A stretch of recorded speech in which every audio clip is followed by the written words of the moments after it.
All right. Let's bring this week home on the Real Kipper and Bourne Show. This is the Leaf Hour edition on this Friday. Nick Kiprios,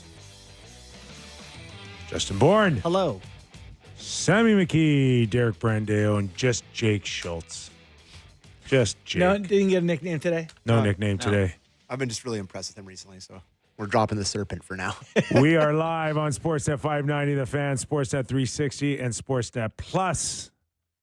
We go large on the Toronto Maple Leafs in this hour. And then the top of the hour, we'll welcome in Doug MacLean for a little off the rails. And also Jason Bukala will join us to put a big ribbon on this week. Beautiful. So just not Friday, Friday the 13th. Oh, it is, yeah. Right. Are you guys like those type of guys to Well, go a little slower today or No. no? it is funny you mention this because, as you guys both know, I am very jinx wary. And Yes. extremely. You'll go home the same way. Yeah, I'm very like when it comes to sports. I'm very like I respect the hockey gods deeply, deeply, deeply, deeply. Yeah. And I don't know if you want to get into this right away, but I feel like I should address it because I've been getting barbecued on all social medias because of this. But I said this about Anthony Stolarz, I think on Wednesday's show, and this talking about Friday the So 13th. it's all you. Listen, It was just yesterday. listen. Are you superstitious? Listen to this Got a clip. Video. Listen to this clip. Paying him $2.5 million.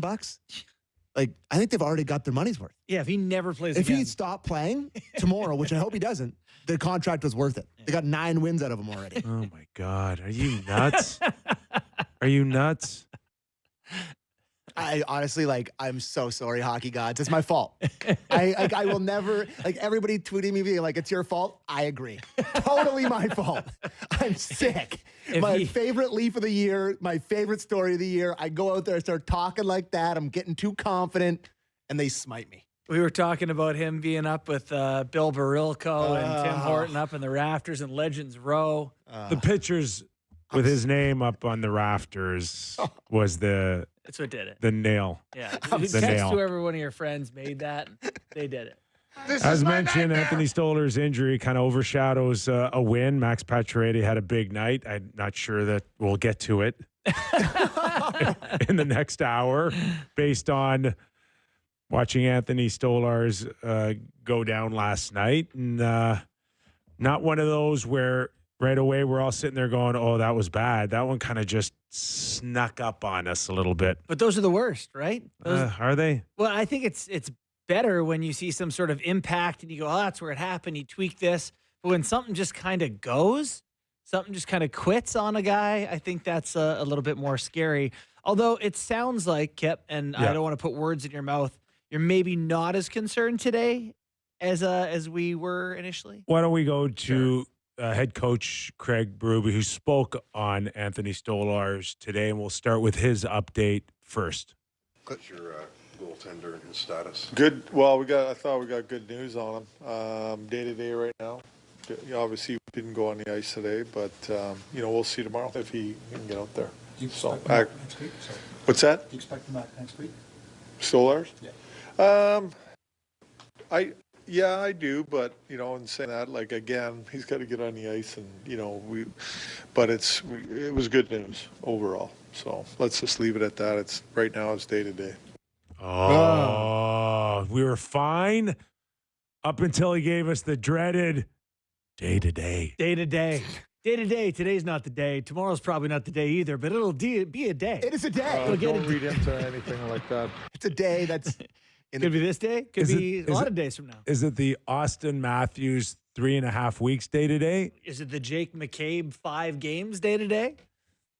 That's not for today.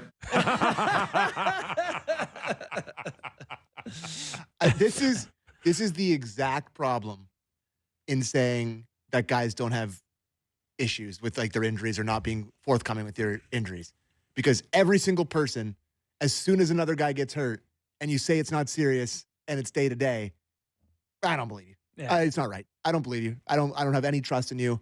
I don't think there's any way that it's actually day to day. But they don't I care. truly believe that they're going to see him in February. Like I have zero trust in the organization being forthright about any of this now. Yeah. They've lost me. So Huh. this does not make me. Sam's out. This update does not make me feel any better about it. Does not change my perspective at all. Here's the good news so far with all the injuries, for the most part. I'm not talking about every guy, and there's Kampf, who's been out for quite a while, and then Yarncroc. They never told us day to day with him. Did they? Did they start out day to day with him? No, the day-to-day guys Easier to were use. Matthews Okay, and Matthews and. but they have recently avoided the. He's going to be out a while or week to week. So I do believe that they believe that we don't know if it's going to be 2 days or 21 days Right. so far. Which I'm sorry, I can't go on your side in terms of, they're lying. Yeah, they don't know. They just don't know. Okay. The one thing that we did the game last night, and the one thing that needs to kind of be stressed here is that this guy has got some knee injury issues. That knee. Right knee. Both knees. Both knees. Both knees. That's too many. But one probably a little bit more. He's had multiple surgeries. It got to the point where he lost a year. He Valley, lost. remember the Valley story? Yeah. How much No, smaller the it's- one leg yeah. was than the other and all that stuff? Yeah. It's been an ongoing challenge for him. His whole career are his knees.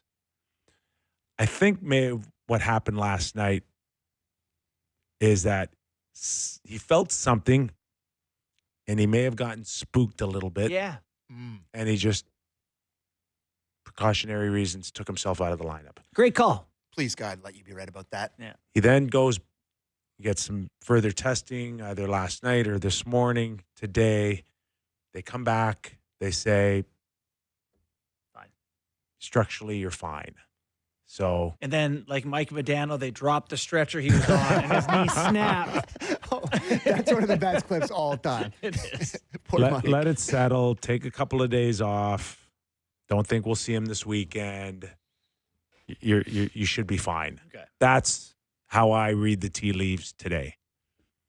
But Okay. he is a guy who has had knee issues. Okay, now we're getting the big picture stuff. We are. Okay.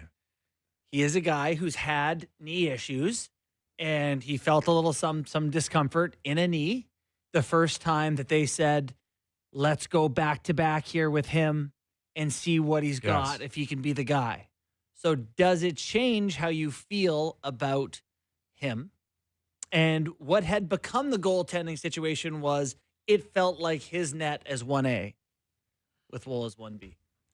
To answer your question, yes, I do feel differently. I'm not going to pull a Sam McKee or a Don Cherry and need to go back to the tape of what I said the other day. But I do believe in some way, shape, or form, besides the scheduling, look at where you want him and Wall to fall into games started over the weekend. It was a chance to have a bit of a test here for him. And unfortunately, he did not pass the test, which in and itself can tell you how you want to move with him moving forward. Yeah. I think based on this, I don't know if you can ever envision Stolarz being a guy that can play every other night for 4 weeks. Yeah. 6 weeks to 6 to 8 weeks to win a Stanley Cup. Like to think that he could take that type of The Toronto Maple Leafs may be taking a new approach to salary management, which could directly impact Mitch Marner's contract negotiations. During Kyle Dubas' tenure as general manager, the team didn't hesitate to spend heavily, and this trend began with a 6-year extension signed by Marner in 2019. At the time, Marner's $10.9 million annual cap hit set the market for superstar wingers, surpassing comparable players like Mikko Rantanen of the Colorado Avalanche, who signed a 6-year deal with a $9.25 million annual cap hit. Now, however, times seem to be changing. TSN's Pierre Lebrun recently reported that the Maple Leafs have implemented an internal salary cap, aiming to ensure no player earns more than captain Austin Matthews, who signed a 4-year extension worth $13.25 million per season in August 2023. The team's primary concern revolves around Marner's agent, Darren Ferris, who, according to LeBrun, might push for a percentage of the total salary cap instead of a fixed dollar amount. This could result in Marner's cap hit exceeding Matthews' $13.25 million, conflicting with the Leafs' new financial strategy. Ferris is known for driving negotiations to the limit, often taking his clients to free agency. This raises fears that discussions between Marner and the Leafs could drag on until July 1st, giving Marner and his camp all the leverage in negotiations. Another complicating factor is the rising market. LeBrun noted that Mikko Rantanen believes he could secure $14 million per season as a free agent. This sparks the question, could Marner demand even more? And would Ferris take that gamble, knowing the Leafs might opt to move on and sign another player? Marner has made it clear on multiple occasions that Toronto is where he wants to be. As a local player with deep ties to the city, he's expressed his desire to spend his entire career wearing the blue and white of the Leafs. However, staying with the team may require him to accept less than market value, especially if the front office remains committed to its new salary structure. Such a sacrifice could be vital for the team's collective success and to avoid financial issues that have plagued the recent past. While negotiations are still in the early stages, it's evident that Marner's future with the Leafs is at stake. Maple Leafs fans may need to prepare for the possibility of significant changes, but they can also trust in the player's commitment to the city and the franchise to find a compromise. The Maple Leafs' decision to implement an internal salary cap reflects a broader shift in their team-building philosophy. After years of prioritizing top-end talent with hefty contracts, the organization appears determined to strike a balance between superstar contracts and depth throughout the roster. This strategy aims to avoid the pitfalls of past seasons, where a lack of financial flexibility often left the team vulnerable in critical playoff moments. For Mitch Marner, this shift creates a unique challenge. On one hand, his value to the Leafs is undeniable. A consistent top scorer and elite playmaker, Marner has been instrumental in driving the team's offense.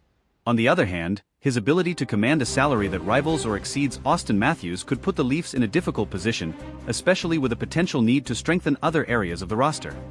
As the 2023-24 season progresses, the Leafs must weigh the potential consequences of sticking to their cap philosophy.